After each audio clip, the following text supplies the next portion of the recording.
मेरे प्यारे प्यारे दोस्तों, आप सभी का स्वागत है मेरे YouTube चैनल रियल ज्ञान विद RKG में। दोस्तों, आज के इस वीडियो लेक्चर में हम देखेंगे वाच्य। वाच्य जिसको अंग्रेजी में हम वॉइस भी बोलते हैं। तो दोस्तों, यह जो वाच्य है ये बहुत ही इम्पोर्टेंट होता है एग्ज़ाम की दृष्टि से, और कम्पिटिटिव एग्ज़ाम में इसके पूछे जाने की संभावना जो रहती है वो बहुत ज़्यादा रहती है, क्योंकि ये जो वाच्य है ये कठिन माना जाता है। लेकिन आज हम देखेंगे ये जो है वाच्य है उसको बहुत ही सरल तरीके से देखेंगे, और आपको कौन सा वाच्य किस प्रकार का है इसको समझने में बहुत ही आसानी होगी। आज अच्छे से समझेंगे, और इसके बाद आपको किसी भी प्रकार की कोई भी यहाँ पे जो इसके संबंध में डाउट नहीं रहेगा। तो चलिए देखते हैं, वाच्य को पढ़ते हैं अच्छे से।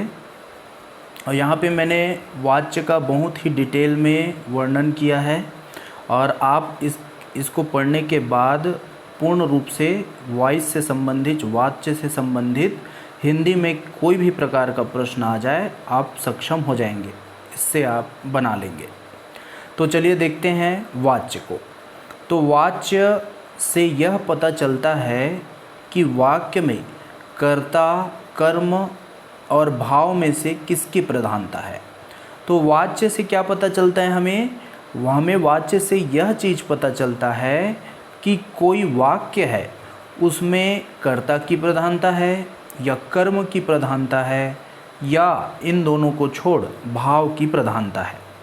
तो इन तीनों में किसकी प्रधानता है ये पता हमें वाच्य से चलता है। वाच्य से स्पष्ट होता है कि वाक्य में प्रयुक्त जो क्रिया है इसका जो लिंग, वचन और पुरुष है वह कर्ता के अनुसार है कि कर्म के अनुसार है या भाव के अनुसार है। तो इन तीनों में से कर्ता, कर्म और भाव, इनमें से किनके अनुसार है जो क्रिया हमारा लगा है वाक्य में, वो किनके अनुसार है इसका पता चलता है। तो मूल रूप से हम क्रिया का ही अध्ययन करते हैं, ठीक है। वाच्य में हम क्रिया का ही अध्ययन करते हैं। हम यह देखते हैं कि जो क्रिया है वह लिंग, वचन और कारक की दृष्टि से, पुरुष की दृष्टि से कर्ता से जुड़ी है या कर्म से जुड़ी है या भाव से जुड़ी है। तो अब हम परिभाषा देख लेते हैं वाच्य की। वाच्य जो है क्रिया के उस रूपांतरण को कहते हैं जिसे कर्ता, कर्म और भाव के अनुसार क्रिया के परिवर्तन ज्ञात होते हैं। तो दोस्तों, आज आपको समझ आ गया होगा वाच्य क्या है। वाच्य क्रिया का रूपांतर जो होता है उसी का अध्ययन करना ही क्या है, वाच्य है। तो वाच्य क्रिया का वह रूपांतरण है जिसे कर्ता, कर्म और भाव के अनुसार क्रिया के परिवर्तन हमें ज्ञात होता है। जैसे हम देखते हैं उदाहरण स्वरूप, रमा पुस्तक पढ़ती है, रमा पुस्तक पढ़ती है। उसी तरह पुस्तक पढ़ी जाती है। उसी तरह मोहन से पढ़ा नहीं जाता। तो इन तीनों वाक्यों को हम देखते हैं, तो ये जो वाक्य हैं इनमें जो क्रियाएं हैं, इनमें जो क्रिया लगी है, जैसे पढ़ी जाती है, पढ़ा नहीं जाता है और पढ़ती है, इन तीनों को हम देखते हैं। तो पहला जो पढ़ती है वो कर्ता के अनुसार क्रिया जो है वो लगा है। दूसरा पढ़ी जाती है कर्म के अनुसार लगा है, और तीसरा पढ़ा नहीं जाता है ये भाव के अनुसार क्रिया लगाया गया है। तो इस तरह से हम समझ सकते हैं कि जो क्रिया है वाच्य में, हम क्रिया का जो रूपांतरण होता है उसी का ही अध्ययन करते हैं। इस वाक्य में रमा जो है वह क्या है, कर्ता है। तो रमा कर्ता के अनुसार यहाँ पे क्रिया पढ़ती है लगा है, तो ये क्या हो जाएगी, कर्ता संबंधित हो जाएगी। उसी तरह पुस्तक जो है क्या है, कर्म है, और इसके अनुसार क्रिया लगी है पढ़ी जाती है, तो ये कर्म के अनुसार लगा है। उसी तरह मोहन से पढ़ा नहीं जाता, तो इसमें न ही कर्म का प्रयोग हुआ है, न क्रिया, न ही क्या है, कर्म और या कर्ता, इन दोनों का समावेश इसमें नहीं है। ये क्या है, पढ़ा नहीं जाता है, ये क्या है, भाव को बताता है। ठीक है, तो इससे भाव स्पष्ट होता है, इसलिए क्या है, भाव के अनुसार है। चलिए अब देख लेते हैं वाच्य जो है इसके कितने भेद होते हैं। तो वाच्य के 3 भेद होते हैं। पहला कर्तृवाच्य, दूसरा कर्मवाच्य और तीसरा भाववाच्य। तो ये जो ऊपर के तीनों हमने उदाहरण देखे, ये क्रमशः कर्तृवाच्य का उदाहरण है, ये पुस्तक पढ़ी जाती है, ये कर्मवाच्य का उदाहरण है, और मोहन से पढ़ा नहीं जाता, ये भाववाच्य का उदाहरण है। तो एक एक करके दोस्तों देखते हैं कर्तृवाच्य क्या है, कर्मवाच्य क्या है, भाववाच्य क्या है, और बहुत ही डिटेल में इसको हम जानेंगे। तो सबसे पहले आते हैं कर्तृवाच्य। तो कर्तृवाच्य का परिभाषा देखते हैं, जिस वाक्य में जो क्रिया है वह कर्ता के अनुसार होता है उसे हम कर्तृवाच्य कहते हैं। सिंपल सी बात है, क्रिया अगर कर्ता के अनुसार होगा तो वह जो वाच्य होगा वो क्या कहलाएगा, कर्तृवाच्य, अर्थात जो वाक्य होगा वह कर्तृवाच्य में होगा अगर क्रिया कर्ता के अनुसार हो। तो कर्तृवाच्य में बल कर्ता पर लगता है और क्रिया व्यापार का संचालक होता है। तो बल यहाँ पे किस पे लगता है, कर्ता पे लगता है। कर्तृवाच्य की क्रिया अकर्मक और सकर्मक हो सकती है। आपको ये बात बहुत ध्यान देने योग्य है कि जो कर्तृवाच्य होता है इसमें जो क्रिया लगती है, जो कर्तृवाच्य में कर्ता के अनुसार जो क्रिया लगती है, यह क्रिया अकर्मक भी हो सकती है और सकर्मक भी हो सकती है। दोनों रूपों में ये जो क्रिया है वह पाई जाती है। जैसे उदाहरण स्वरूप देख सकते हैं, राम चलता है, तो यहाँ पे चलना क्या है, अकर्मक क्रिया है। उसी तरह राम किताब पढ़ता है, तो यहाँ पे पढ़ता है, ये क्या है, सकर्मक क्रिया है। दोस्तों अगर आपने अकर्मक और सकर्मक ये जो क्रियाएं हैं इसका ज्ञान आपको नहीं है तो मेरे YouTube में व्याकरण वाले भाग में आप जाएंगे तो वहाँ पे क्रिया से संबंधित आपको वीडियो लेक्चर मिल जाएगा, आपको स्पष्ट रूप से समझ में आ जाएगा। तो इस तरह से हमने कर्तृवाच्य का उदाहरण देख लिया। तो कर्तृवाच्य में हम देखते हैं कि कर्तृवाच्य का जो वाक्य होता है इसमें कर्तरी प्रयोग, कर्मणि प्रयोग और भावे प्रयोग, इन तीनों में क्या है, क्रिया का प्रयोग पाया जाता है। अर्थात क्रिया के 3 प्रयोग कर्तृवाच्य के अंतर्गत पाए जाते हैं, कर्तरी प्रयोग, कर्मणि प्रयोग और भावे प्रयोग। अब ये क्या होता है इसको भी आप नहीं जानते तो मेरा पिछले वाला जो वीडियो लेक्चर है इसको आप देख सकते हैं।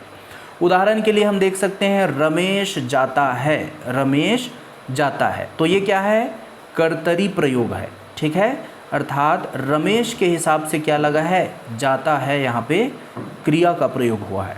उसी तरह सीता ने कपड़े खरीदे, तो यहाँ पे कर्मणि प्रयोग है, कपड़े क्या है, कर्म है, कपड़े खरीदे।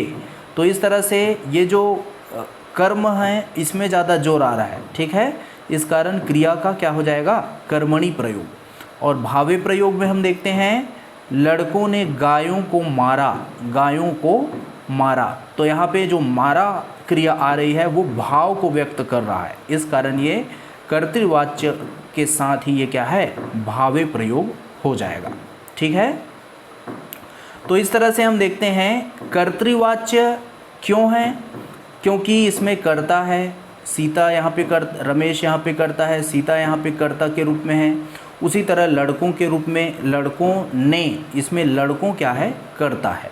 तो इस तरह से कर्तरी प्रयोग में जो क्रिया है उसका 3 प्रयोग, कर्तृवाच्य में क्रिया का कितना प्रयोग हमें देखने को मिलता है, 3 प्रयोग देखने को मिलता है। इसके बाद हम आ जाते हैं दोस्तों कर्मवाच्य में। तो कर्मवाच्य में हम देखते हैं जिस वाक्य में क्रिया जो है वह कर्म के अनुसार लगी होती है उसको हम कर्मवाच्य कहते हैं।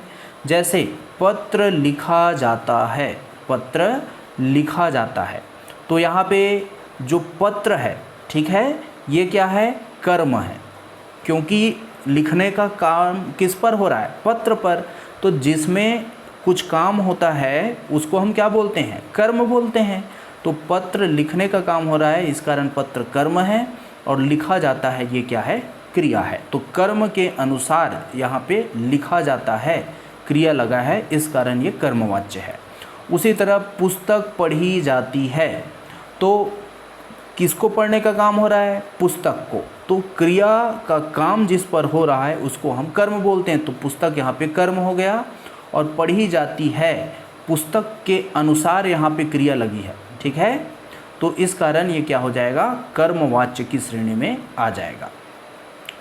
कुछ इंपॉर्टेंट पॉइंट है जो आपको ध्यान में रखना है कर्मवाच्य में। कर्मवाच्य में जो क्रिया है केवल सकर्मक होती है, ठीक है।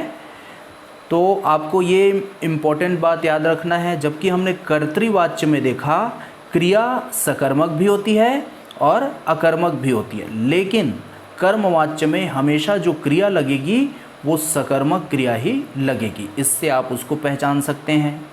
कर्मवाच्य में क्रिया केवल सकर्मक होती है, ठीक है। क्रिया का जो लिंग, वचन और पुरुष होता है वो कर्म के अनुसार होता है, ये तो आपने देख ही लिया, ठीक है। और कर्मवाच्य के प्रयोग विधान और निषेध दोनों स्थितियों में होता है। अब ये बात आपको ध्यान देने योग्य है कि जो कर्मवाच्य होता है इसका प्रयोग किस में होता है, विधान में होता है। विधान सूचक जो वाक्य होता है उसको क्या बोलते हैं, सकारात्मक वाक्य, ठीक है। सकारात्मक वाक्य को हम क्या बोलते हैं, विधान सूचक वाक्य। और निषेधात्मक वाक्य जिसमें नहीं का बोध हो, नकारात्मक बोध हो, है ना, उसको हम क्या है, निषेध। तो कर्मवाच्य का प्रयोग विधान और निषेध दोनों स्थितियों में होता है, ठीक है। अब कुछ कर्मवाच्य जो है इसको हमें अच्छे से समझना है, तो इसको समझने के लिए हम आगे देखते हैं। कर्मवाच्य को अच्छे से समझ जाएंगे तो हमारा जो एग्ज़ाम होगा वो अच्छे से जाएगा। सामान्यतः जो कर्मवाच्य होता है वो दो प्रकार से स्पष्ट होता है, ठीक है। पहला रूप रचना के स्तर पर और दूसरा वाक्य रचना के स्तर पर। अब ये रूप रचना क्या है, रूप का अर्थ होता है शब्द, रूप का अर्थ यहाँ पे क्या है, शब्द। तो जो कर्मवाच्य है दो प्रकार से हमें प्रतीत होता है, एक शब्द के स्तर पर और दूसरा वाक्य रचना के स्तर पर। पहले हम देख लेते हैं रूप रचना के स्तर पर या शब्द रचना के स्तर पर कैसे जो कर्मवाच्य है वह दिखाई देता है। तो रूप रचना के स्तर पर ह्रस्वीकृत अर्थात छोटे धातुओं से संरचित रूपों द्वारा कर्मवाच्य का बोध होता है, ठीक है। तो यहाँ पे कर्मवाच्य का बोध रूप रचना में कैसे होता है, ह्रस्वीकृत धातुओं से संरचित जो शब्द है, जैसे राम पिटा, पेड़ कटता है, किताब बिकी। तो यहाँ पे पिटा में क्या है, छोटा रूप, ठीक है। इसमें क्या है, ह्रस्वीकृत है, ठीक है, छोटा यहाँ पे मात्रा लगा है जो शब्द में। उसी तरह यहाँ पे पीटा नहीं प्रयोग किया गया, किसका प्रयोग किया गया है, पिटा का प्रयोग किया गया है, ठीक है। उसी तरह पेड़ कटता है, यहाँ पे काटता है का प्रयोग न करके किसका प्रयोग किया गया है, कटता है का प्रयोग किया गया है। तो ह्रस्वीकृत रूप है रूप का या शब्द का। तो उसी तरह किताब बिकी, तो यहाँ पे भी क्या है, ह्रस्वीकृत रूप दिखाई देता है। तो रूप रचना की दृष्टि से अर्थात शब्द रचना में शब्द का जो छोटा रूप दिखाई देता है, जिसमें मात्राएं छोटी छोटी पाई जाती है, उससे हमें कर्मवाच्य का बोध होता है। उसी तरह जब वाक्य रचना के स्तर पर देखते हैं तो कर्मवाच्य का बोध एक से अधिक क्रियाओं द्वारा कर्मवाच्य जो है वाक्य स्तर पर स्पष्ट होता है। तो वाक्य में हम देखते हैं, हम कर्मवाच्य है कैसे पहचानेंगे, उसमें एक से अधिक क्रिया रहेगी, ठीक है, एक से क्या रहेगी, अधिक क्रियाएं रहेगी। तो इससे हम पहचान सकते हैं कि कर्मवाच्य है। तो एक मुख्य क्रिया रहती है और दूसरा क्या है, सहायक क्रिया रहती है, ठीक है। तो मुख्य क्रिया के पूर्ण कृदंती रूप के साथ कर्मवाच्य सूचक सहायक क्रिया जाना का प्रयोग होता है, जिससे हम कर्मवाच्य को पहचान सकते हैं। तो एक मुख्य क्रिया होती है, ठीक है, एक मेन वर्ब होता है और दूसरा क्या होता है, ऑक्सिलरी वर्ब होता है, जिसको सहायक क्रिया बोलते हैं, ठीक है। तो एक मुख्य क्रिया होती है और एक सहायक क्रिया, और सहायक क्रिया के रूप में किसका प्रयोग किया जाता है? जाना। इसी कारण हम वाक्य में कर्मवाच्य को पहचान सकते हैं। जैसे पेड़ काटा जाएगा, पेड़ काटा जाएगा, तो यहाँ पे काटना क्या है? मुख्य क्रिया है, और जाएगा ये क्या है? सहायक क्रिया। तो इससे हमें कर्मवाच्य का बोध हो रहा है। उसी तरह कपड़े खरीदे गए, तो खरीदना एक मुख्य क्रिया होगी और गए क्या हो गया? सहायक क्रिया। उसी तरह पुस्तक पढ़ी जाती है, तो पढ़ना क्या है? मुख्य क्रिया हो गया, और जाती है क्या हो गया? सहायक क्रिया हो गया। तो इस तरह से हम देखते हैं कि कर्मवाच्य में वाक्य रचना में की दृष्टि से देखें तो दो क्रियाओं का प्रयोग होता है, एक मुख्य क्रिया और दूसरा सहायक क्रिया। ठीक है, अधिकतर रूप से जाना क्रिया का प्रयोग ज़्यादा किया जाता है। उसी प्रकार कर्मवाच्य की रचना में कर्तृवाक्य का कर्ता करण कारक में बदल जाता है। ठीक है, कर्मवाच्य की जब रचना होती है, कर्मवाच्य की रचना होती है तो क्या होता है? जो कर्ता कारक होता है, कर्ता कारक होता है, कर्ता कारक का विभक्ति चिन्ह क्या होता है? ने। ठीक है, वो किस में बदल जाता है? करण कारक में बदल जाता है, ये बोल रहा है। ठीक है, तो कर्मवाच्य को हम कैसे पहचान सकते हैं? वो किस कारक में रहेगा? करण कारक में रहेगा। ठीक है, और करण कारक का विभक्ति चिन्ह क्या रहता है? से, के द्वारा। ठीक है, ये किसका विभक्ति चिन्ह है? करण कारक का विभक्ति चिन्ह है। तो कर्ता कारक करण कारक में बदल जाता है, अतः उसके साथ सदा से या के द्वारा जोड़ा जाता है, जिससे हम पहचान सकते हैं कि ये कौन सा वाच्य है? कर्मवाच्य है। जैसे गोपाल से साड़ी खरीदी गई, उसी तरह सीता से दरवाज़ा खोला गया। तो यहाँ पे देखिए से इसका प्रयोग हो रहा है, तो इससे हम समझ सकते हैं। तो इस तरह से दोस्तों हमने विशेषता देखी। एक और विशेषता है, अक्सर जो कर्मवाच्य होता है, कर्मवाच्य में कर्ता का लोप हो जाता है, और चूँकि कर्मवाच्य में कर्म की प्रधानता होती है, हम जानते हैं, इसलिए कर्म पर ही बल दिया जाता है और कर्ता का लोप हो जाता है, जिसके कारण कोई फर्क नहीं पड़ता। तो जो कर्म होता है वही क्रिया व्यापार के संचालन में मुख्यता प्राप्त करता है। जैसे लकड़ी काटी गई, तो यहाँ पे लकड़ी क्या है? कर्म है, क्योंकि काटने का काम क्रिया उसी पर हो रहा है, तो लकड़ी क्या है? कर्म है। ठीक है, उसी तरह कपड़ा खरीदा गया, दरवाज़ा खोला गया, तो इस तरह से यहाँ पे जो कर्म है वही मुख्य है, कर्ता की आवश्यकता कर्मवाच्य में नहीं पड़ती। तो इससे भी हम समझ सकते हैं, यह इसकी विशेषता है। एक और विशेषता है, कर्तृवाच्य का जो कर्म है वह कर्मवाच्य में कर्ता बन जाता है। बोला क्या जा रहा है? कर्तृवाच्य में जो क्या है? कर्म रहता है। कर्तृवाच्य में जो कर्म रहता है वही जो कर्म है वह कर्मवाच्य में क्या है?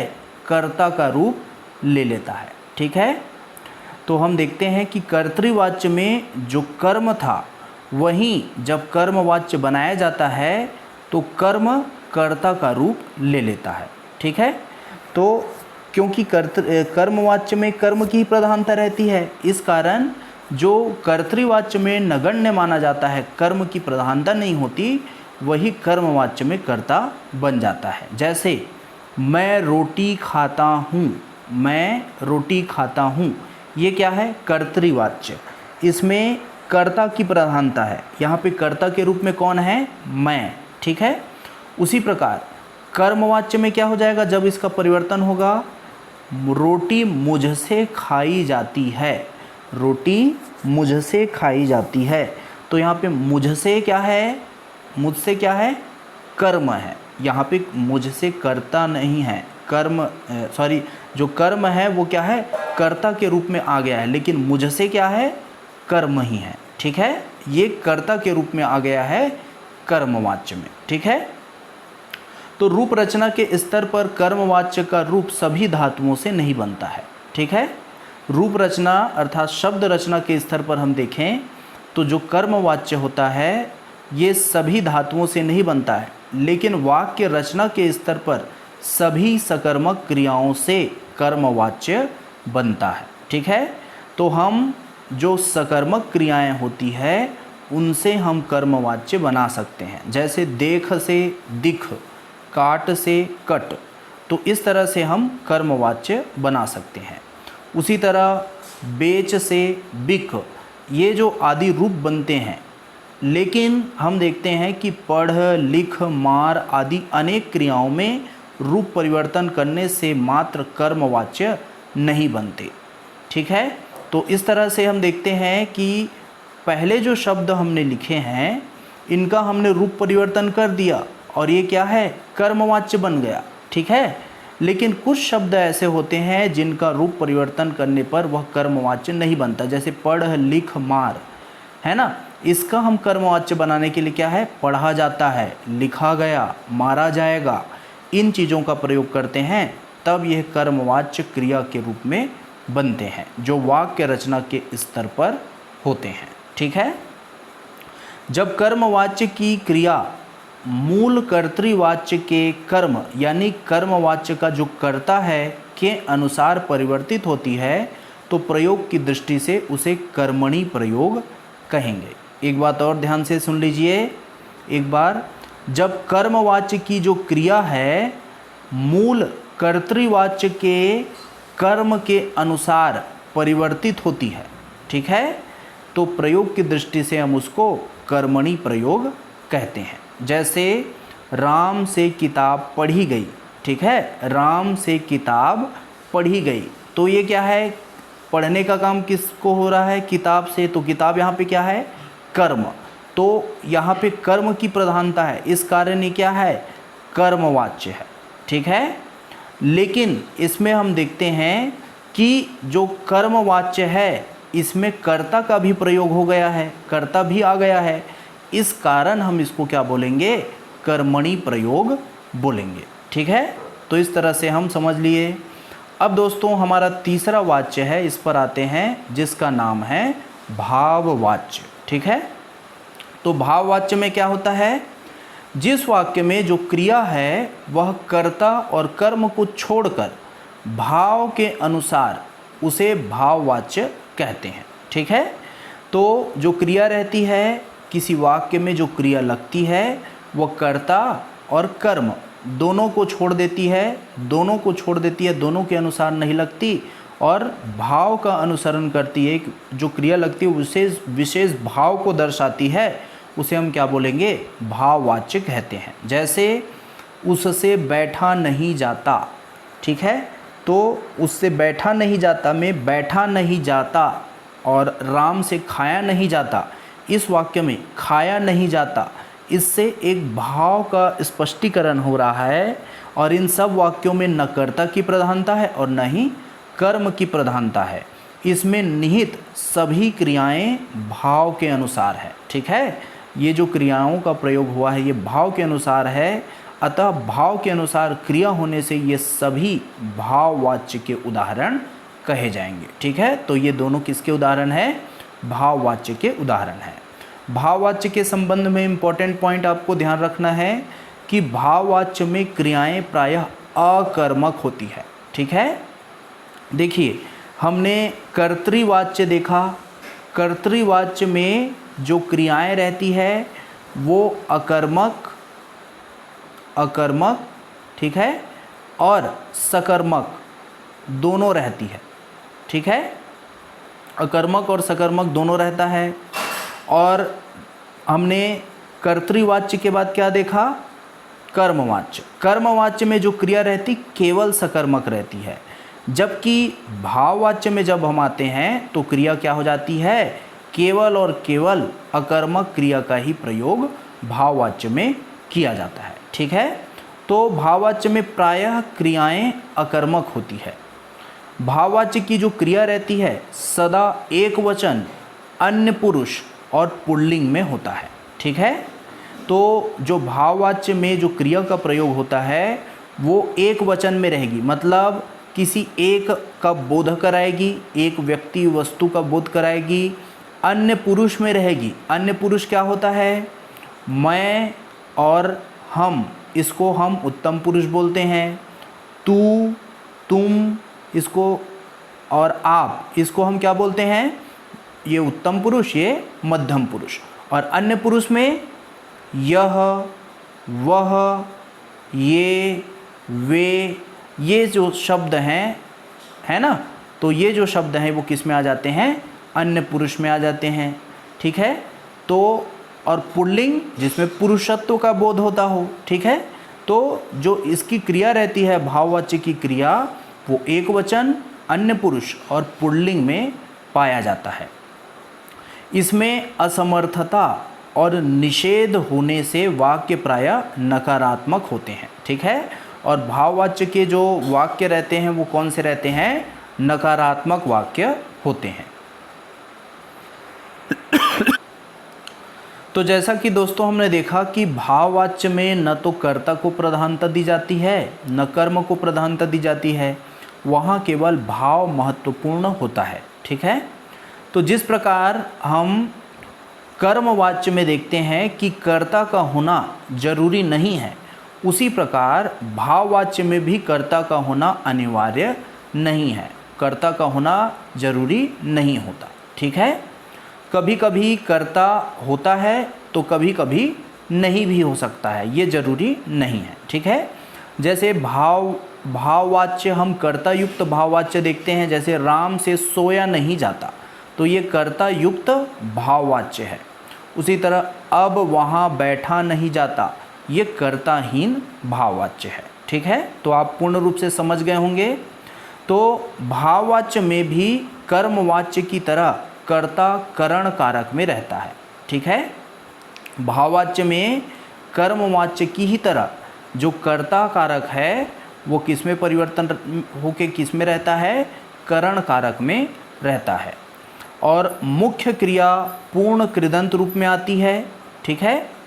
और वाच्य सूचक सहायक क्रिया जाना का प्रयोग मूल क्रिया के काल और पक्ष के अनुरूप में होता है। यहाँ पर बस यही बात है, कर्मवाच्य में भी जाना सहायक क्रिया का प्रयोग होता है और भाववाच्य में भी प्रयोग होता है, लेकिन यहाँ पे एक जो है वह अंतर है कि कर्मवाच्य में सकर्मक क्रिया का प्रयोग होता है। ठीक है। और भाववाच्य में अक्सर अकर्मक क्रिया का प्रयोग होता है। ठीक है। या मूलतः सकर्मक होने पर भी जो क्रिया रहती है वो कर्म के अभाव में अकर्मक हो जाती है। तो मूल रूप से हमें यही समझना है कि भाववाच्य में अकर्मक क्रिया का प्रयोग होता है। ठीक है। और भाववाच्य में जो प्रयोग हमें मिलता है हमेशा भावे प्रयोग ही मिलता है। ठीक है। भावे प्रयोग क्या है? क्रिया का प्रयोग। ठीक है। तो क्रिया के प्रयोग 3 प्रकार से होते हैं। ठीक है। पहला होता है कर्मणि प्रयोग, पहला होता है कर्तरी प्रयोग। ठीक है। दूसरा होता है कर्मणि प्रयोग और तीसरा होता है भावे प्रयोग। तो हमने देखा कि जो कर्तृवाच्य होता है उसमें कर्तरी, कर्मणि और भावे तीनों प्रकार के प्रयोग पाए जाते हैं। उसके बाद हम कर्मवाच्य में देखें तो इसमें क्रिया के केवल कर्मणि प्रयोग पाया जाता है और भाववाच्य में क्रिया का केवल भावे प्रयोग ही पाया जाता है। अगर आपने दोस्तों क्रिया का जो प्रयोग है इसको नहीं देखा तो मेरे वीडियो में मेरा जो व्याकरण वाला जो प्लेलिस्ट है इसमें आप देख सकते हैं। ठीक है। अब एक और इम्पॉर्टेंट बात है, जो कर्मवाच्य है इसके प्रयोग को हम देख लेते हैं कि कर्मवाच्य का प्रयोग कहाँ कहाँ किया जाता है। जैसे आप अंग्रेजी में वॉइस पढ़ते हैं उसी प्रकार हम इसमें वाच्य पढ़ते हैं, लेकिन अंग्रेजी व्याकरण में अब आप क्या करते हैं, कर्तृवाच्य को अर्थात एक्टिव वॉइस को आप किस में बदलते हैं? पैसिव वॉइस में बदलते हैं। ठीक है। तो एक्टिव मतलब कर्तृवाच्य को आप कर्मवाच्य बनाते हैं अंग्रेजी में, लेकिन हिंदी व्याकरण में ऐसा नहीं होता। ठीक है। परंतु हिंदी में ऐसा नहीं होता। हिंदी में कुछ वाक्य सामान्यतया कर्तरी रूप में ही चलते हैं और कुछ कर्म रूप में ही चलते हैं। ठीक है। तो कर्तरी रूप में कुछ चलते हैं और कर्म रूप में ही चलते हैं। जैसे उदाहरण स्वरूप आपको दे सकते हैं, राम श्याम द्वारा पीटा गया। राम श्याम द्वारा पीटा गया, ये अंग्रेजी में चलता है, लेकिन हिंदी में ऐसा नहीं चलता है ना। तो ऐसा वाक्य हिंदी में नहीं चलता। हिंदी की प्रकृति के अनुसार सही वाक्य क्या हो जाएगा? श्याम ने राम को पीटा, ये हो जाएगा। ठीक है, तो सही क्या हो जाएगा? श्याम ने राम को पीटा। तो जो हिंदी है इसमें कर्मवाच्य का प्रयोग विशेष परिस्थितियों में ही होता है। जैसे जब कर्ता जो है, जब कर्ता क्या है? अज्ञात हो अथवा ज्ञात कर्ता का उल्लेख करने की आवश्यकता ना हो। ठीक है, तो इस तरह से हम क्या कर सकते हैं? किसका प्रयोग करते हैं? कर्मवाच्य का प्रयोग करते हैं। ठीक है, उदाहरण स्वरूप देख सकते हैं, कर्मवाच्य का प्रयोग कब करेंगे? जब कर्ता की जरूरत नहीं होती है। तो जैसे परीक्षा फल कल प्रकाशित किया जाएगा, इसमें हमें कर्ता की जरूरत नहीं है। उसी तरह चोर समझकर सन्यासी पकड़ा गया। ठीक है, तो इस तरह से हम कर सकते हैं। कानूनी तथा सरकारी व्यवहार में भी हम करते हैं। ठीक है, कर्मवाच्य का प्रयोग। ठीक है, जैसे बिना टिकट यात्रियों को सख्त सज़ा दी जाएगी। बिना टिकट यात्रियों को सख्त सज़ा दी जाएगी। तो इस तरह से हम क्या है? कानूनी तथा सरकारी व्यवहार में भी कर्मवाच्य का प्रयोग करते हैं। उसी तरह आपको सूचित किया जाता है ना। इस तरह से जो हम निर्देश देते हैं, सूचना देते हैं, इसमें भी हम कर्मवाच्य का प्रयोग करते हैं। ठीक है, उसी तरह जब हम कर्ता पर जोर देते हैं, ठीक है, कर्ता पर जोर देने के लिए हम करते हैं, तो कर्ता पर जब जोर देना है तो हम कर्मवाच्य का प्रयोग करते हैं। कैसे? आप तो यह जानते हैं कि कर्म पर जोर देता है, लेकिन कर्ता पर भी जोर देकर हम कर्मवाच्य का प्रयोग कर सकते हैं। जैसे रावण राम के द्वारा मारा गया। ठीक है, रावण किसके द्वारा मारा गया?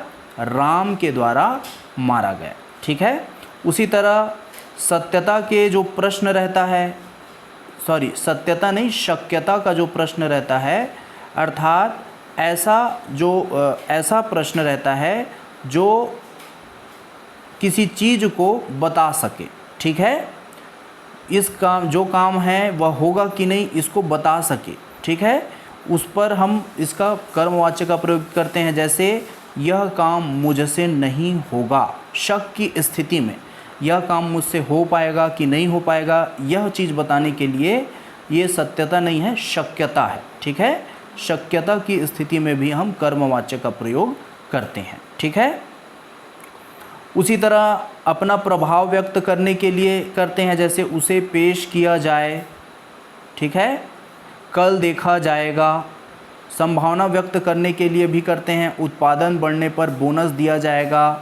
तो इस तरह से संभावना व्यक्त करने के लिए, अपना प्रभाव व्यक्त करने के लिए, इन सभी चीज़ों को व्यक्त करने के लिए हम कर्मवाच्य का प्रयोग करते हैं।